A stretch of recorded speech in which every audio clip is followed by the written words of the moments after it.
Good morning to all of you. तो आज हम बात करने वाले हैं जल संसाधन के बारे में। आज हम बात करेंगे क्लास 10th का चैप्टर 9 है, जिसका नाम है जल संसाधन। इस चैप्टर के बारे में, ठीक है। तो देखिए, हम सबसे पहले स्टार्ट करते हैं, इसमें बात करते हैं, क्योंकि ये ज्योग्राफी का चैप्टर एक ही वीडियो में आपको फुल चैप्टर मिलेगा, ठीक है, जिसकी जानकारी हम आपको देंगे। तो ये चैप्टर बहुत इंपॉर्टेंट है, क्योंकि जल हमारे जीवन का सबसे बड़ा आधार है। तो आइए इसका डिस्कशन हम स्टार्ट करते हैं। तो देखिए, सबसे पहला इसमें कि जल। सबसे पहले हम बात करते हैं जल के बारे में। तो जल जल हमारे जीवन का में बहुत ज़्यादा उपयोग होता है। जल का उपयोग जीवन में, हमारे जीवन में बहुत ही ज़्यादा होता है। जल के बिना हम जीवित नहीं रह सकते हैं, इसलिए कहा जाता है कि जल ही जीवन है। सही की बात है। जल तो पृथ्वी पर बोला जाता है 3/4 भाग में जल है। जल और स्थल कितना है? मात्र 1/4 भाग में। यानी पृथ्वी पर करीब करीब 71% क्या है? जल है। पृथ्वी पर 71% जल है। तो आइए देखिए, ये जो आंकड़ा मैंने आपको दिया है महासागर का, जो कि 96.5, ये आपके बुक का आंकड़ा है, जबकि अभी के वर्तमान में आंकड़े में कुछ चेंजिंग हुई है। तो आइए हम बुक का आंकड़ा के बाद जान लेते हैं, वर्तमान आंकड़ा की बात करते हैं, ठीक है। इसमें कहा गया है कि इसमें आपको बोला गया है कि जल का सबसे बड़ा स्रोत है महासागर, जो कि 96% है। पूरे विश्व में मात्र 2.5% मीठा जल है, और 75% मीठा जल जो है वो अंटार्कटिका, ग्रीनलैंड जैसे हिम बर्फ़ों पर बर्फ़ के रूप में बना हुआ है, ठीक है। बाकी ये 25% पानी जो है सो नदी, तालाब, अंडरग्राउंड वाटर के रूप में सब विराजमान है। तो ये हमारे बुक का आंकड़ा है। तो आइए हम क्लियर आंकड़ा आपको बताते हैं, ठीक है। चलिए देखिए, हम बात करते हैं इसकी। तो ये रहा आपका, ये है अंटार्कटिका। ये क्या है? अंटार्कटिका है, ठीक है। इसके बाद हम बात करते हैं इसकी। तो ये है हमारा ग्रीनलैंड।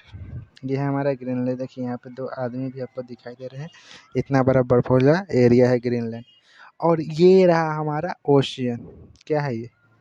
ओशियन, यानी कि समुद्र, महासागर जिसको हम लोग बोलते हैं। चलिए बात कर लेते हैं आंकड़ा की। तो सबसे पहले हम पूरे वर्ल्ड के, ये 100% है पूरे वर्ल्ड का वाटर। ये कितना वाटर है?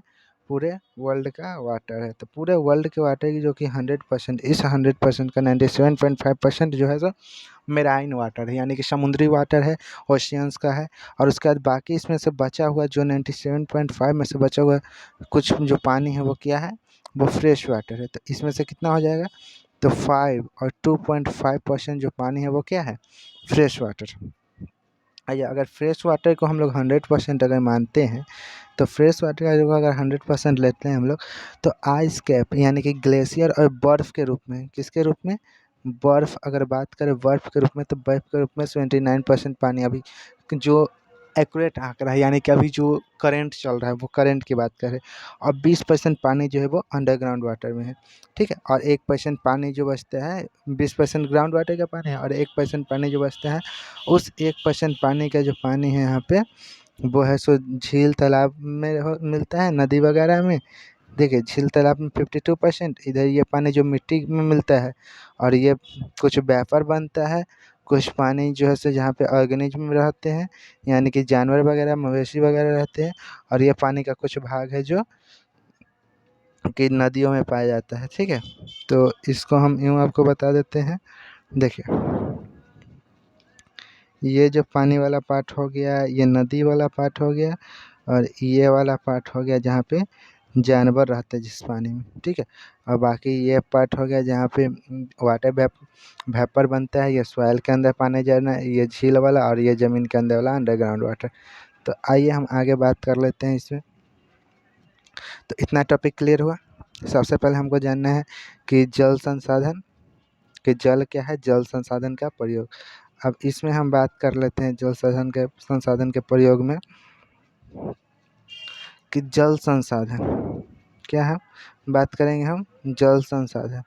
तो जल संसाधन जो है सो पूरे विश्व का मात्र 4% जल ही भारत के पास है। मतलब कि किसका 4%? इसका 4% नहीं, बल्कि इसका 4%। 4% किसका? इस वाटर का जो 4% है वो कहाँ पे है? भारत में है, ठीक है। चलिए आगे हम बात करते हैं। पृथ्वी जल पर अधिकता होने के कारण पृथ्वी को नीला ग्रह कहते हैं, ठीक है। पृथ्वी के उत्तरी गोलार्ध को स्थल गोलार्ध और दक्षिणी गोलार्ध को जल गोलार्ध कहा जाता है। ये इंपॉर्टेंट क्वेश्चन है, 1 मार्क्स में पूछ सकता है कि दक्षिणी गोलार्ध किसको कहा जाता है, ठीक है। पृथ्वी में मुख्यतः 2 प्रकार से जल पाए, एक भूपृष्ठीय जल, एक भूमिगत जल, यानी कि एक भूमि के ऊपर और भूमि के नीचे, जमीन के ऊपर और जमीन के नीचे। तो भूमि के ऊपर पाए जाने वाले जल को हम लोग बोलते हैं नदी में, तालाब में, झील में, समुद्र में, सागर में पाया जाता है। और भूमि के नीचे पाए जाने वाले झील जो हो गया वो हो गया भूमिगत जल, यानी कि अंडरग्राउंड वाटर, जिसको हम लोग बोलते हैं अंडरग्राउंड वाटर, ठीक है। चलिए आगे हम लोग बात कर लेते हैं इसमें, हम लोग का है जल संसाधन का उपयोग। अब जल संसाधन इतना बड़ा संसाधन है तो इसका उपयोग भी होगा। देखिए उपयोग क्या है, सो सबसे बड़ा है जल संसाधन का उपयोग। तो जल का उपयोग जो है सो देखिए पीने के लिए, जल का उपयोग सबसे पहले उपयोग हम लोग क्यों करते हैं, पीने के लिए, खाने के लिए, घर के लिए, घरेलू उपयोग में, फिर सिंचाई में। देखो छोटे बच्चे वाला में हम लोग पढ़ते थे कि नहाने में, खाना बनाने में, ये सब, लेकिन अब वो नहीं पढ़ेंगे, वो क्लास 2-3 तक अच्छा लगता है, अब नहीं। अब हम बात करेंगे तो पेयजल में या घरेलू उपयोग सबको बोल देंगे, उसका सिंचाई में, उद्योग में, जल विद्युत निर्माण यानी कि बिजली बनाने में, परमाणु संयंत्र यानी कि परमाणु मतलब एटॉमिक जो होता है ना, एटॉमिक मशीन्स होता है, एटॉमिक परमाणु संख्या, परमाणु नंबर जो होता है, परमाणु तत्व होता है, परमाणु पदार्थ होते हैं, उस परमाणु पदार्थ के द्वारा जो बिजली तैयार की जाती है, तो उससे को उस परमाणु संयंत्र को ठंडा रखने में ये बहुत ज़्यादा हेल्पफुल होता है। इसके बाद मछली पालन में, जल कृषि में और जल क्रीड़ा में, जैसे कि स्विमिंग वगैरह हो गया, तो ये सब जल क्रीड़ा है। तो इसके लिए जल के बिना ये सब काम जो है ना हो ही नहीं सकता है, ये सब के लिए जल चाहिए। और नीचे वाला जो भी लिखा है इसके बिना, तो जल के बिना ये काम हो ही नहीं सकता है। तो ये थे जल के उपयोग। अब हम लोग पढ़ेंगे बहुउद्देशीय परियोजना को। अब हम लोग किसके बारे में पढ़ने वाले हैं, बहुउद्देशीय परियोजना। बहुउद्देशीय परियोजना हम सीधा सीधा समझेंगे बांध को। बांध जो होता है ना, इसको बहुउद्देशीय परियोजना कहते हैं, ठीक है। बांध को कौन सा परियोजना बोलते हैं, बहुउद्देशीय परियोजना, ठीक है। तो जवाहरलाल नेहरू ने बांध की परियोजना को आधुनिक भारत का मंदिर कहा था।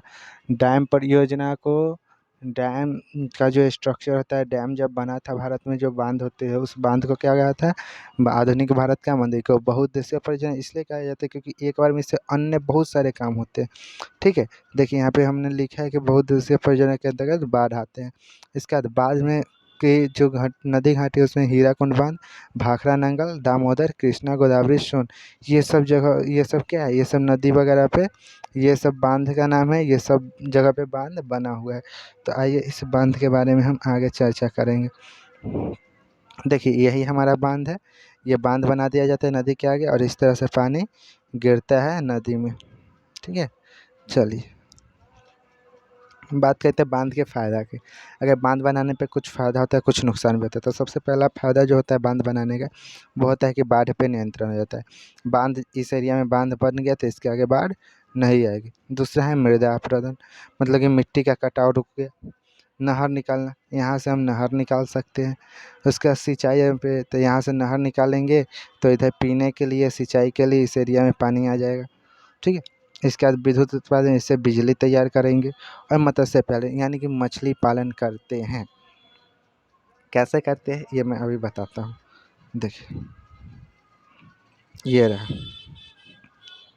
तो बांध का फ़ायदा ये है कि इस एरिया को रुका हुआ हम यहाँ पे मछली पालन कर सकते हैं, ठीक है। मछली पालन कर सकते हैं। ये नीचे पानी गिर रहा है ना, हम यहाँ से साइड से हम ऐसे नहर भी निकाल सकते हैं यहाँ से, ठीक है। दोनों साइड से नहर भी निकाल सकते हैं।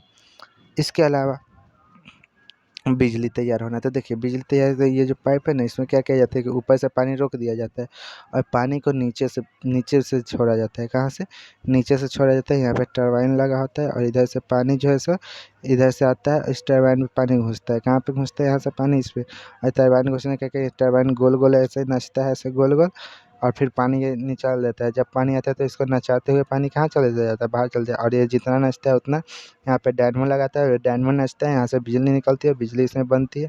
और बिजली तैयार होकर ऐसे बिजली ट्रांसफार्मर में कहाँ जाती है, बिजली ट्रांसफार्मर में जाती है और इसके बाद बिजली जो हम लोग को सप्लाई मिलता है, ठीक।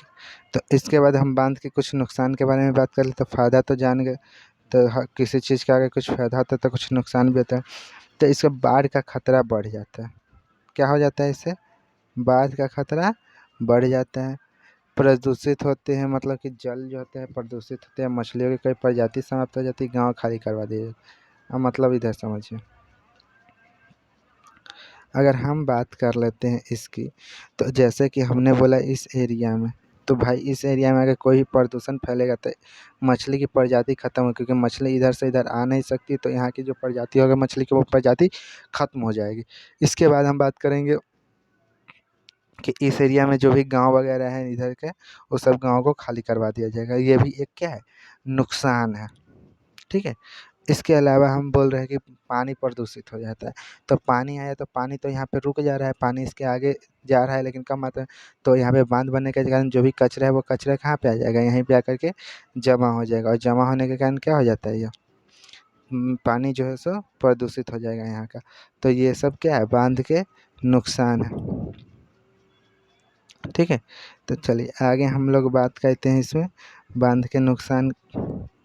बांध के नुकसान के बाद हम बात करते हैं बांध का फ़ायदा, बांध का नुकसान हो गया। अब देखिए एक बांध का परियोजना का ये कहा गया है नर्मदा बचाओ आंदोलन। ये आंदोलन जो है सो नर्मदा बचाओ आंदोलन जो था, वो आंदोलन हुआ था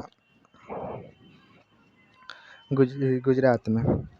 गुजरात में नर्मदा नदी पर जब सरदार सरोवर बांध बन रहा था, तो वहाँ के एक एनजीओ ने स्थानीय लोगों को, किसानों को, मानवाधिकार कार्यकर्ताओं का सहयोग के लिए प्रेरित कर रहे थे, और साथ में आंदोलन का विरोध कर रहे थे कि ये आंदोलन ना हो। तो इस तरह से जो है ना वहाँ पे लोगों ने बहुत भीड़ भाड़ किया, आंदोलन रोके, फिर भी लेकिन डैम बना। डैम ऐसा थोड़ी है कि रुक जाता है, कोई भी सरकारी काम ऐसा जल्दी नहीं रुकता है, प्रोजेक्ट तैयार होता है तो बना, लेकिन बहुत उन लोगों ने हंगामा किया था। अब आते हैं हम लोग जल संकट की बात करते हैं। किसकी बात करते हैं हम लोग, जल संकट की।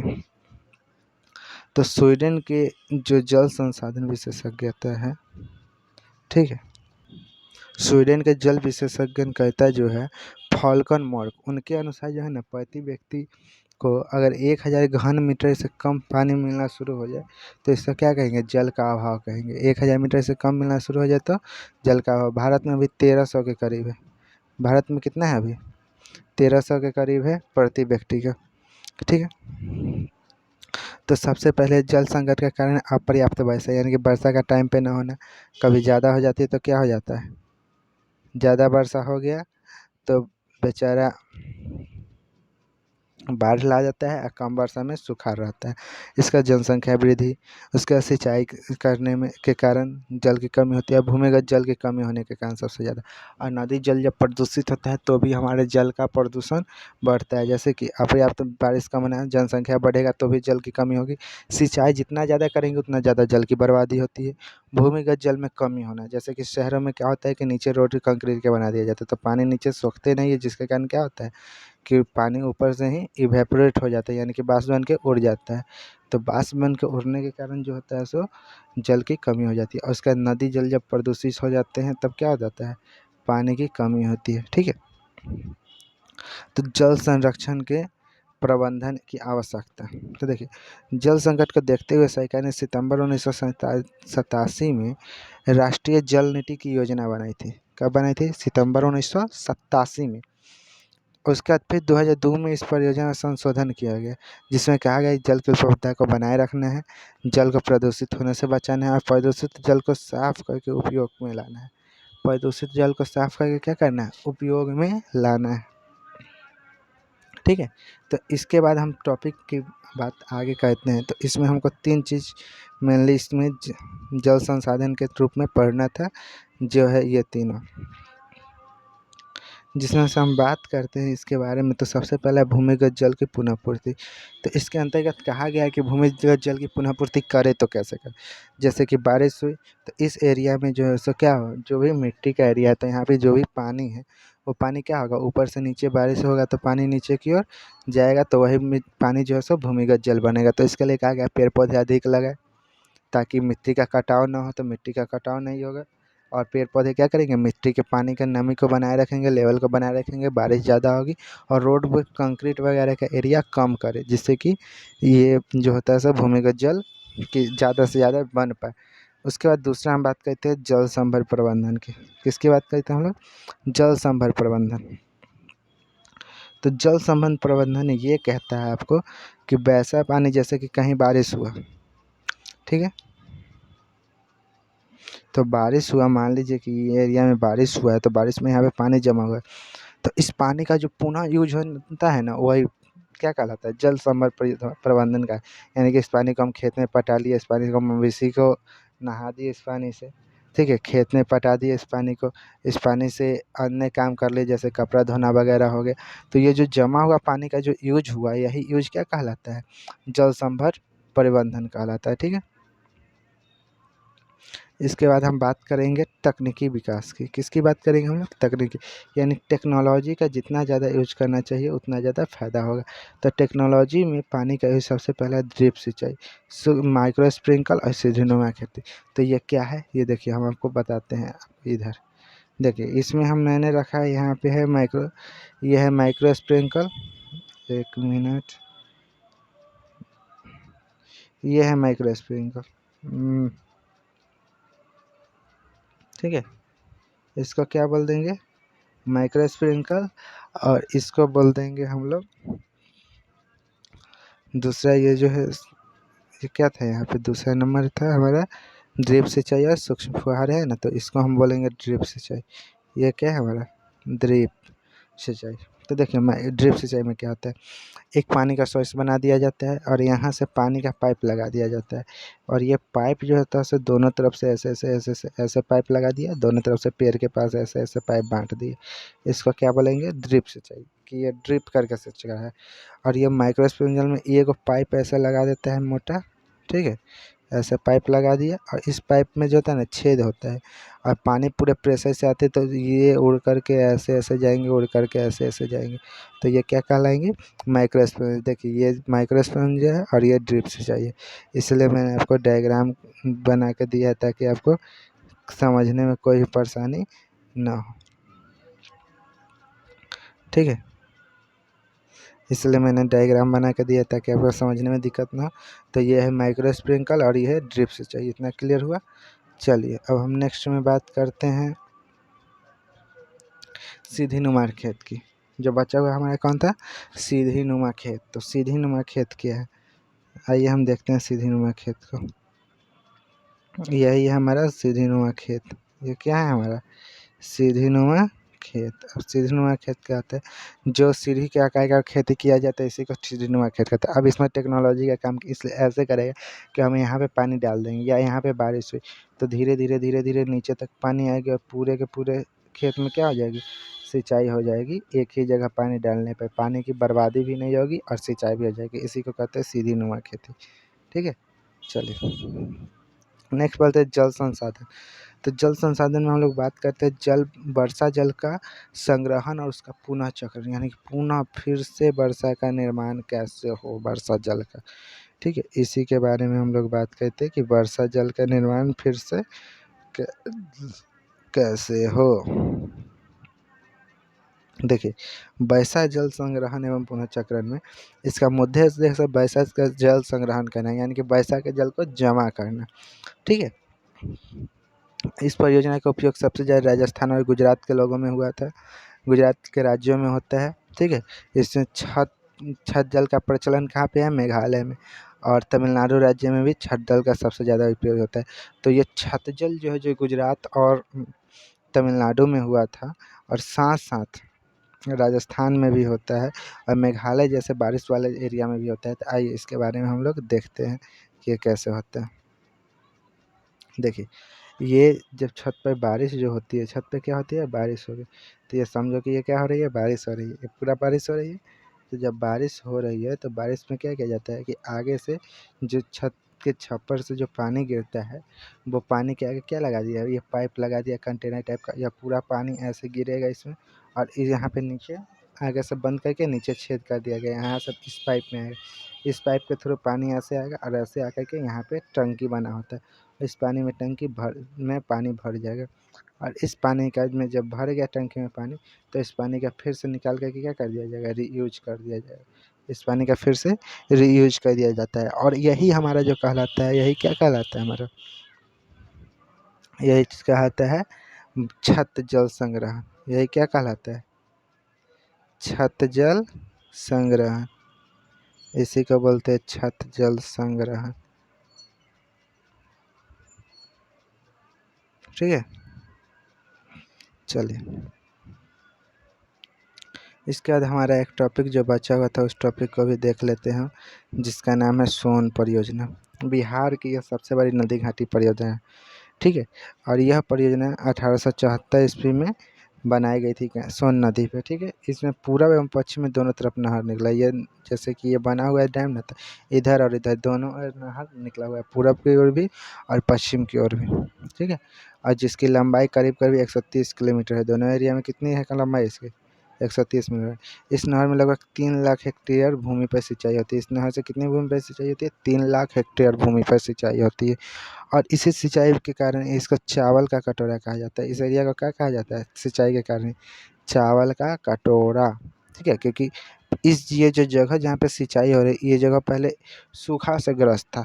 कैसे ग्रस्त था? सूखा से। और ये नहर बनने के कारण इस एरिया में सबसे ज़्यादा चावल होने लगे, इसलिए उसको क्या कहा जाने लगा? चावल का कटोरा। और पश्चिमी नहर से, पूर्वी और पश्चिमी दो नहर बनी, तो पश्चिमी नहर से 6.6 बिजली मेगावाट बिजली तथा पूर्वी नहर से 3.3 मेगावाट बिजली बनाई जाती है।